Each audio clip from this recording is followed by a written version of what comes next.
Hello, this is a continuation of Unfortunately for Society, Izuku is a Khanivore. Written by LouieTheDragon. Read by Steak. Chapter 12. Affinity link is booted, Sony. You ready to get in there? Summary. Some heart to heart. A few days later, both Shoto and Toshi were at Izuku's house. It was the weekend, and Inko was fine with it, as long as they didn't get too out of hand. Izuku's face lit up a bright scarlet when she said that, and he held his face and his hands in embarrassment while the two boys choked on spit behind him.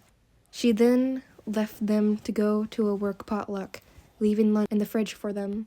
Once she was gone, it was only then that Izuku's face went back to its normal shade. He turned around to the boys and asked, "So what do you want to do?" Shoto seemed to be in thought, while Hitoshi blurted, "I want to see you be that creature again." Izuku blinked, and blinked again. "Oh, okay, how?" Hitoshi responded by leading all three of them over to the couch, pushing the coffee table out of the way and grabbing Izuku's arm. Hitoshi also tugged the half-and-half boy down to sit to him. Hitoshi studied his arm intently. "Can you do your arm first?" Izuku shrugged and let his arm transform. A gray, marbleless substance crept down his arm, starting from his shoulder. It was almost shiny in the way it reflected light, and as it spread to his hand, his fingers sharpened into talons. Both Hitoshi and Shoto were entranced by the sight. As the other arm did the same thing, the substance crept past his shoulders and disappeared into his shirt. As Izuku looked at Hitoshi for further direction, both boys could already see the changes in their friend. His eyes had an intensity that wasn't previously there. Also, when he wasn't moving, the changes didn't seem that big. Though slightly perturbed, Hitoshi continued, "You can just go from there, I guess?" Both he and Shoto supposed they should be scared at the wide smile that overtook their friend's face, but they weren't. When he moved, it was in a way that no human could hope to replicate. It was as though he was liquid, keeping himself in human shape, well, until he wasn't. His legs were shrouded in the same gray substance as his arms, and there were large, razor-sharp talons where his feet were supposed to be. His feet rippled as his body grew. He opened his mouth, unhinging his entire jaw, which then gave it the space to grow into a maw. With the rest of his head following suit, his tongue was definitely longer than Hitoshi's arm. He looked like what parents would describe to their children as the monster under your bed, except more horrifying. His back arched as a low growl made its way up his throat. A tail grew from his jeans, long and thin, but with 4 seams in it. Without scratching the floor, he pawed at the ground and whined. Shoto got up from where he was sitting next to Hitoshi and walked over to Izuku. Before Shoto could say anything, however, Izuku used his very long tongue to lick his cheek, covering the boy's face in saliva. He went over to Hitoshi and did the same thing. Like before, he acted almost like a cat, but it was more akin to the stereotype of the terror that black cats induce on Halloween. Shinso was again struck with the uncanny feeling that this wasn't a quirk, but instead something else. While not hungry, Izuku felt different than he usually did in this form. Well, considering he was only ever in this form in a fight, or doing other things, it was a new experience. How did he feel? Territorial, perhaps? Yes, that sounded right. He didn't even have to question what exactly he was territorial of, if the events of a few days ago were any indication. There was a hand waving in his face, snapping him out of his daydreams. He looked over to the owner of said hand, which belonged to Shoto. "Sorry." Both boys jumped, both very high off the sofa, and very high onto the sofa. Hitoshi coughed out a laugh.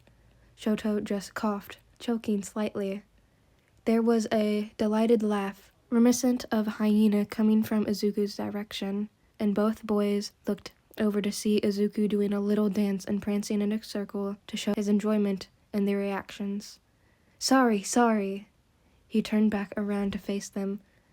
When I'm not, he thought of it for a moment, out of it, I can talk. But, well, not physically. That was true, Hitoshi thought, because Izuku's mouth was indeed not moving. Izuku laid down next to the sofa and began speaking, though not quite as brusque as before. What are you both going to do now? He asked, using his next words carefully. You both saw what happened the other night. You guys go to a hero school. I'm a villain. As if it wasn't obvious before. He looked up from his spot on the ground to see contemplative looks similar to his own just earlier. Hitoshi heaved a large sigh, pinched the bridge of his nose, and said, I was always called a villain because of my quirk. It didn't matter what I did otherwise. He stared down at his hands. At this point, I'm becoming a hero out of spite of those who said I couldn't. He looked up at his two best friends. But then I found out that a person really close to me is a villain.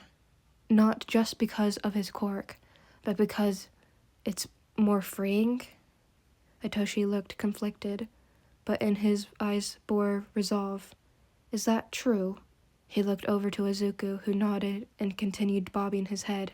Then can I become a villain? Sure. Hitoshi looked like a weight was lifted off his shoulders. He took a deep breath and put a hand to his chest and went, That felt really nice to say. Then he felt a hand on his shoulders. He looked over to see Shoto giving him a pensive look. In a whirl, Izuku was back in human form, standing up with a bright smile on his face that lit up the room. He stumbled, however, obviously not used to switching back that fast. Shoto looked at his left hand and back at his friends. My father is a horrible person. All my life he shaped me into a hero to surpass him where he couldn't surpass All Might. I decided to become a hero for my mom, but she gave me this burn. He gestured up at the scar on the left side of his face. Izuku shook in suppressed anger, though he wanted to hear out his friend before he did anything reckless. And for years, I've been wondering what I did wrong, because every time something bad happens, it's always my fault. Both Hitoshi and Izuku sat on either side of him, offering wordless comfort. Todoroki took a breath and continued, But being with people who generally care about me, I've realized that it's not my fault, that becoming a hero serves no purpose for me anymore. An unbidden, genuine smile appears on Shoto's face, even as drops of tears ran shamelessly down his face.